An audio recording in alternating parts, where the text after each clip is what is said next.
Cambodia is one of the most underrated countries in Southeast Asia. And honestly, we don't understand why so many people skip it. This video is a complete, realistic, 2-week Cambodia itinerary designed to be balanced, unrushed, and genuinely enjoyable. It shows you exactly how to move through the country, how long to spend in each place, and what each day can actually look like. We just spent an amazing full 2 months traveling through Cambodia, and it ended up being one of the most surprising, rewarding, and enjoyable trips we've had anywhere in Southeast Asia. It's affordable without feeling rough, lively without being chaotic, and culturally rich without being overwhelming. The people are some of the kindest we've ever met. The food is incredible and wildly underrated, and the variety here is huge. From ancient temples, creative cities, quiet river towns, untouched islands, and moments that genuinely stay with you forever. And we're not saying this lightly. We've spent a total of 3 years traveling in Southeast Asia. We've done it all. We've taken overnight buses and trains, we've slept rough as well as stayed in 5-star resorts. We've hired private drivers, driven ourselves, and gotten completely lost more times than we can count. So when we say Cambodia is an easy, rewarding, and deeply memorable place to travel, we mean it. This video is a realistic, day-by-day, 2-week itinerary based on what actually worked for us. No rushing, no unrealistic plans, just a way to experience Cambodia that feels balanced, enjoyable, and human. If you've ever wondered whether Cambodia is worth the time, or you've been tempted to skip it entirely, this is exactly why you should not. Siem Reap. Siem Reap is the ideal place to start a Cambodia trip. It's not too busy, accommodation is affordable, the food is excellent, and it's one of the easiest cities in the country to navigate. Credit cards are widely accepted here, which isn't always the case elsewhere in Cambodia, so it's a very soft landing. You'll likely arrive via Siem Reap International Airport, which is about 1 hour from the city center. The easiest and most reliable option is booking a Grab from the airport. It's straightforward, fairly priced, and removes any guesswork after a long flight. We stayed at Valia Apartments in Roseapple Square, and it was a big reason Siem Reap worked so well for us. It has a co-working space, gym, and pool, which is rare to find all in one place. And it's walkable to cafes, restaurants, and to town. For longer stays or anyone balancing work, fitness, and exploring, it's a great setup. Day 1 is about easing in. After checking into your accommodation, don't overplan. Siem Reap is compact and very walkable. But if you're tired after travel, Grab tuk-tuks and rickshaws are extremely cheap and easy. Perfect for short hops around town. Yeah, that's okay. A little lost, it's all right. I like the scenic route. Spend the afternoon wandering slowly, cafes, small galleries, and local shops. Siem Reap has a relaxed, artsy feel that becomes obvious pretty quickly. After a long travel day, this is also the perfect time for a Khmer massage. They're affordable, professional, and genuinely restorative. My favorite spa was Angkor Silk Spa, but there are plenty all over the city. They're a great way to reset your body before the temple days. In the evening, head towards Pub Street. Even if you're not there to party, it's a lively place to eat and people watch, and it's very family friendly. There's so much to Siem Reap that you don't notice during the day until you come out at night, which we don't really do much because obviously we have a baby. But there's so much going on. Okay, I'm just kicking it off with the lok lak, which looks delicious. I got chicken, and it's basically got like oyster sauce, black pepper. Kind of looks like almost like a stroganoff or something, and it comes with rice and this like really dark green chili pepper. All right, well I think that's it for tonight, and I'm stuffed. I've eaten so much food, so much good Cambodian food. If I've missed anything, which I'm sure I've missed a lot, there's only so much I can eat in one night. Angkor Wat. Today is Temple Day, but with a twist. Instead of hiring a driver, we actually recommend renting and driving your own tuk-tuk through tuktukrental.com, if you're comfortable doing so. It's surprisingly straightforward and honestly one of the most memorable experiences you can have here. How often do you get the chance to drive your own tuk-tuk through Angkor Wat? Having your own vehicle completely changes the experience. You're not watching the clock, you can stop when you want to and leave when it feels right. We recommend starting Angkor Wat at sunrise, then move through Angkor Thom, Bayon Temple, and Taprom at your own pace. Take breaks, sit in the shade, explore quieter paths away from the main crowds. Okay, everyone else has veered. We're just going straight. We're veering to the left here to see if we can beat the crowds. I cannot believe how many people are here. It's crazy. Thousands, eh? Thousands of people. I was like, every other time we go to a tourist place, it doesn't get busy maybe till about like 8 or 9 or something like that. There's not as many people dedicated to getting up first thing in the morning. Do you reckon we just go straight up here? Yeah. There's nobody here. Cool. Wow, this is incredible. So apparently if you take a look at Angkor Wat from above, it aligns like perfectly with the Draco constellation, which, if you think about it, would have been impossible to do 1,000 years ago, considering they didn't even know about that constellation. Break for lunch when you're ready, either just outside the complex or back towards town. By mid-afternoon, you'll likely feel temple fatigue. That's your cue to head back, rest, and enjoy a relaxed dinner. No rushing, no checklist. This is where Siem Reap really opens up. Sleep in, slow breakfast, no alarms. Spend the morning doing something creative or grounding. We recommend yoga at Om Yoga Studio.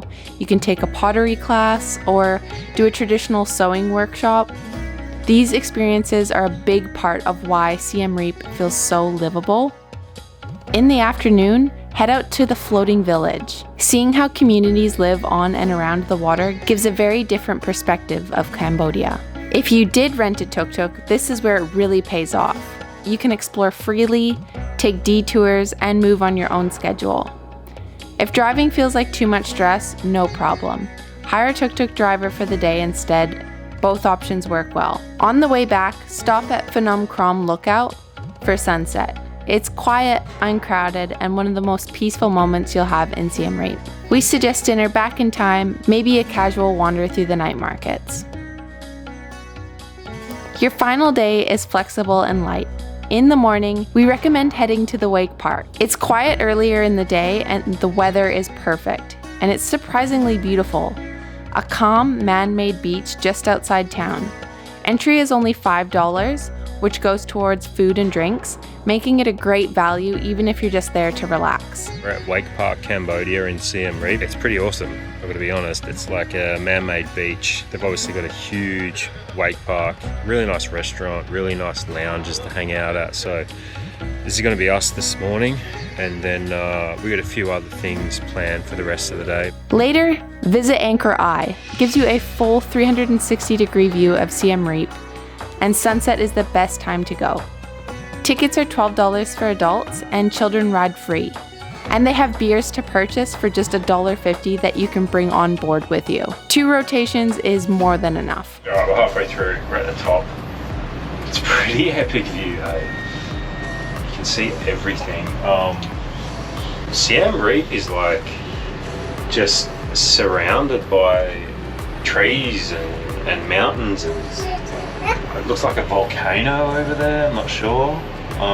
But like, the actual city itself doesn't spread that far. It's kind of a cool view, and we're starting to head down now. It's already been like 15 minutes. It's amazing because, yeah, we're like in downtown and we're staying downtown, but like you can see in the distance, like it's just like countryside right next to us, which is pretty cool. Finish the day packing lightly and enjoying one last relaxed meal.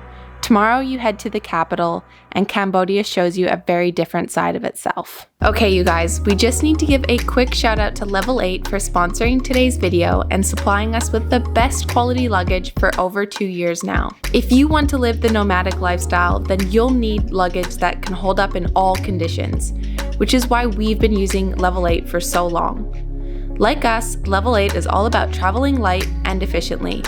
which is why we just recently upgraded our carry-on luggage to these awesome new hardshell Roadrunner 20-inch carry-on pieces. Like the full-size luggage sets, the carry-on luggage is made from durable materials that are also waterproof, which is super important if you're going to be walking around big cities with your luggage, or taking tuk-tuks like us. They also have this cool compartment for our laptops, making it so much easier to store your electronics when you're at the airport or going through security. The hard shell also means you can rest assured that your valuable belongings are safe in the overhead compartment on the plane, which has always been something that worries us a little bit when traveling. I just imagine my computer and camera getting smashed to pieces when the plane hits some turbulence, or the guy sitting in front of me smashes his luggage on top of mine. But not anymore. Level 8 also offers a lifetime warranty on all their products. If you're interested in leveling up your travel game, click the link down in the description below and use code LM10 to get 10% off your order. Alright, now back to the video. Phnom Penh, 3 days, history, contrast, and energy. Phnom Penh is Cambodia's capital, and it feels very different from Siem Reap. It's louder, busier, more confronting, but it's also essential for understanding the country. There's a few solid ways to get to Phnom Penh from Siem Reap. A bus or minivan, which is the most common option. It takes around 5 to 6 hours, it's affordable and runs frequently throughout the day. During certain times of the year, you can take a boat along the Tonle Sap River. It's longer but very atmospheric. And then the fastest option, which is to fly, but usually it's not necessary unless you're short on time. And you have to factor in the fact that the airport is an hour outside of Siem Reap. Once you arrive, it's best to base yourself near the Riverside. It's the best area for walking, food, nightlife, and just general atmosphere. Arrival and Riverside intro. After arriving and checking in, keep this day light. Phnom Penh can feel intense at first, so don't rush into heavy sightseeing immediately. Head straight to the Riverside, or Sisawath Key. Spend the afternoon walking along the river, watching boats pass, grabbing a cold drink, and easing into the city's rhythm. The area is flat, lively, and very walkable. As the sun sets, the Riverside really comes alive. Here you'll find street food stalls, local families hanging out, live music drifting from bars and restaurants, and you can have dinner along the river and enjoy the energy. An early night is recommended because tomorrow will be heavy. One thing that is worth mentioning and timing your stay around is that on weekends the Riverside turns into a pedestrian-only walking street and night market, usually starting around 5 p.m. This looks to me like the biggest night market I've ever seen. They're about to shut the main road off here at 6 o'clock, so there'll be no traffic. But at the moment it's just a lot of markets setting up, so we're going to try a bunch of food. We're gonna see if there's any cool stuff to buy. Apparently there's some live music, there's beers you can get, there's pretty much everything. And this market looks like it goes as far as the eye can see. This might be the biggest market we've ever been to. The road closes to traffic, stalls line the river, and the entire area fills with food vendors, local families, performers, and travelers. It's lively without feeling chaotic, and it stretches on for ages. And honestly, it's one of the biggest and best night markets we've ever experienced. Not overly touristy, plenty of space to walk, and a great mix of local food, snacks, and casual sit-down spots right by the river. If your Phnom Penh dates include a weekend, make sure you're at the Riverside that evening. It's the city at its best. Cambodia's darkest history. This is the hardest day of the trip, but also the most important. Start early and head to the Tuol Sleng Genocide Museum, or S21. This was a former high school turned prison during the Khmer Rouge regime. Take your time here. Read, listen, sit with it. It's confronting, emotional, and impossible to forget. This is the part that gets me, is all these prisoners. It says they entered on the same day, so were they all just held in here and had to watch what was happening to these other guys? Or they brought in one by one, tortured, killed, and then they move on to the next person. After S21, continue to the killing fields of Chorong Ek, about a 45-minute drive out of the city. This is where prisoners from S21 were taken and executed. Do these two sites on the same day if possible, because they do belong together.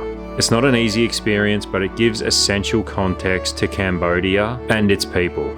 Once you return to the city, do something grounding. Have a long lunch, get a massage, walk slowly by the river. That evening, keep things calm with a quiet dinner and early rest. Modern Phnom Penh.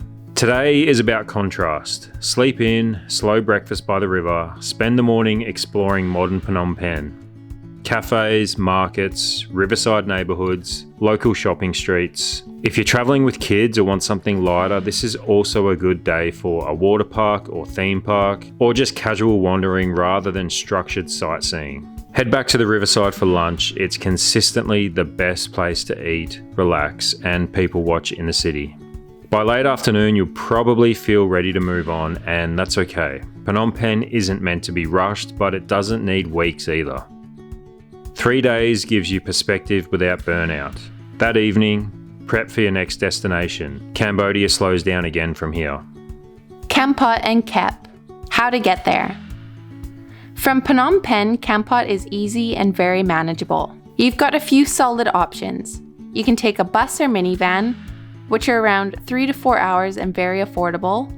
The train, it's slower but more comfortable and scenic. Or a private taxi, which is the fastest and easiest if you're short on time. Once you arrive, Kampot is quite compact. Tuk-tuks are very affordable, and most places you'll want to go are within a short ride or walk. Okay, we've arrived in Kampot. We're just about to check into our room, or our tree house, whatever it is. Feels like it's gonna start raining soon. Oh no, actually there's just like misters everywhere. I thought it was raining. Oh, it's so much cooler here than where we just were. Where to stay? We stayed at a really peaceful riverside nature resort called Phnom Penh Kampot, and it was honestly one of our favorite stays in Cambodia. It's set right on the river, surrounded by greenery, and it feels completely removed from the city. Yet it's only about a 10-minute tuk-tuk ride from downtown. What we loved was the multiple accommodation options depending on your budget and style. It was quiet, spacious, and very relaxed, and perfect if you want nature without being isolated. If you're traveling with kids, the carousel on site is a must. It's simple, fun, and one of those unexpected moments that ends up being a highlight. This is the kind of place where mornings are slow, evenings are calm, and you actually hear nature instead of traffic. Kampot is where Cambodia really slows down. After checking in, keep this day intentionally light. Spend the afternoon by the river, whether that's at your accommodation or along Kampot's riverside. In the afternoon, grab a coffee or a drink by the water. Watch boats drift past and let your nervous system settle after the bigger cities. In the evening, head out for a crab dinner at one of the riverside boat restaurants. We tried Kadam Kampot and it was amazing at sunset. The view was incredible of the bridge. Fresh seafood, relaxed vibes, and sunset over the river is hard to beat. So since we've been in Cambodia, it feels like everywhere's sort of built around the river. Everywhere's kind of got a riverfront. And that kind of seems to be where everyone kind of migrates in the afternoons. And everything seems to be happening mostly around the river. Just seems to be a theme everywhere. And I can totally understand why. It's been so cool. So many cool restaurants down this street. Lots of cafes. I really like Kampot so far. Start the morning with a riverboat ride. It's calm, scenic, and gives you a totally different view of Kampot. Green banks, slow water, and quiet countryside. After that, choose what suits your energy. We recommend visiting the Kampot Pepper Farm, ride up Bokor National Park for cooler air and sweeping views, or just wander town slowly, stopping for food and coffee. Later in the day, head back towards Phnom Penh Kampot and enjoy the grounds. This is a great time to let kids unwind, and again, don't skip the carousel if you're traveling as a family. It's absolutely beautiful and so unique. Dinner back by the river is always the move. On your final day, take a day trip to Kep, just 30 minutes from Kampot. Kep is quieter and coastal with a slower pace than Kampot. Things to do are to walk along the seafront, visit the Kep crab market, or sit down for a classic Kep crab lunch.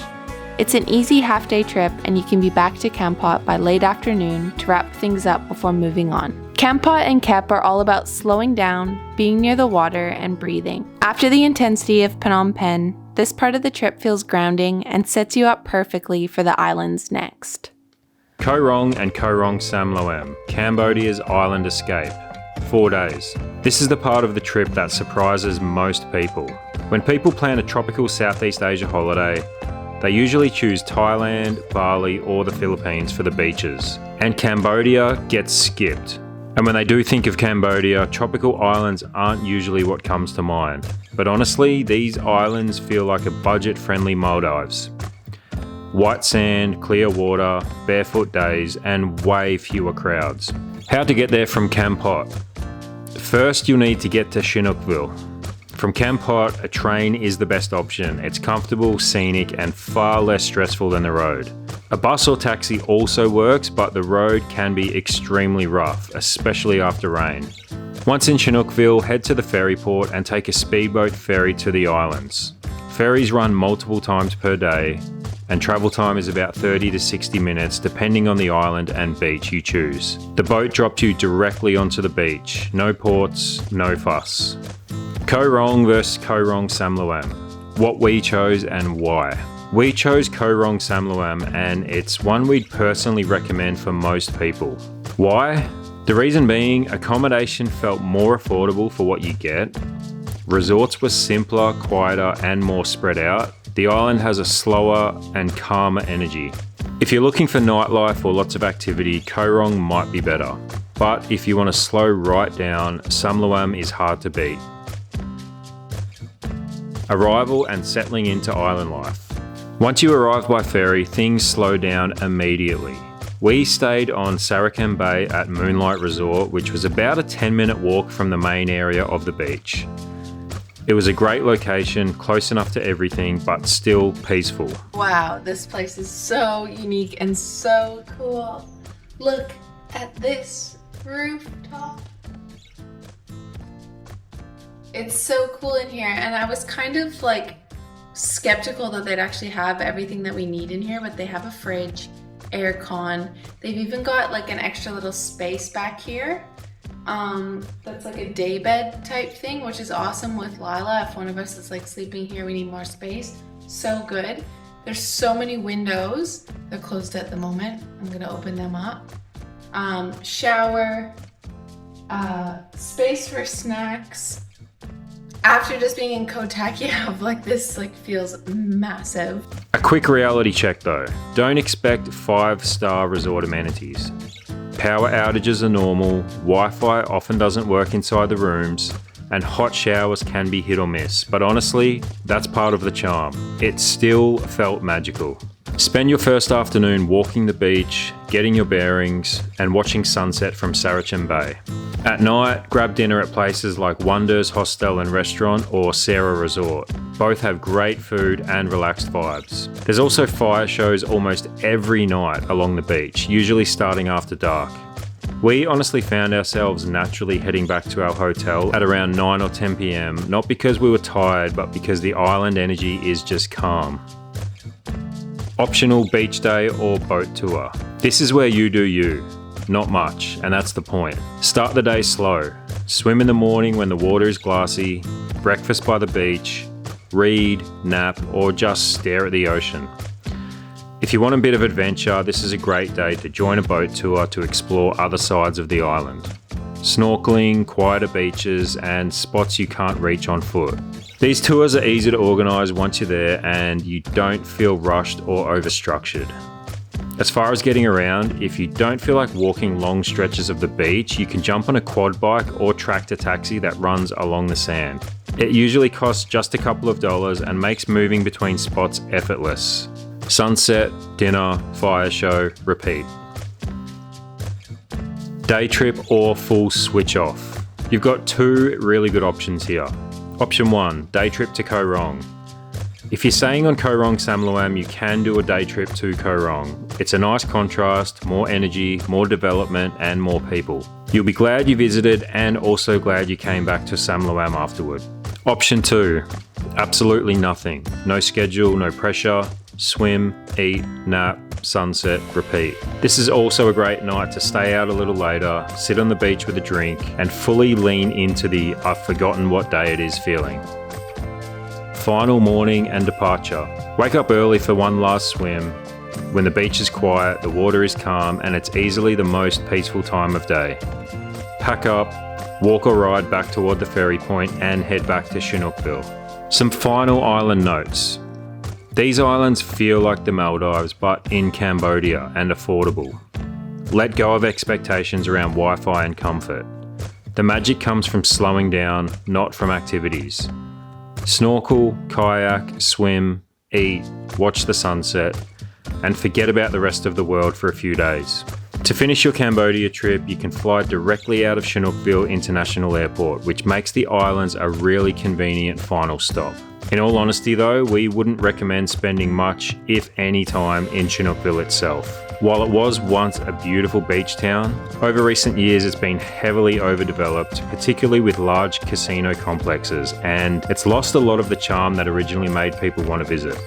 Our advice, use Chinookville as a transit point only. Arrive, catch your ferry, enjoy the islands, then fly straight out when you're done.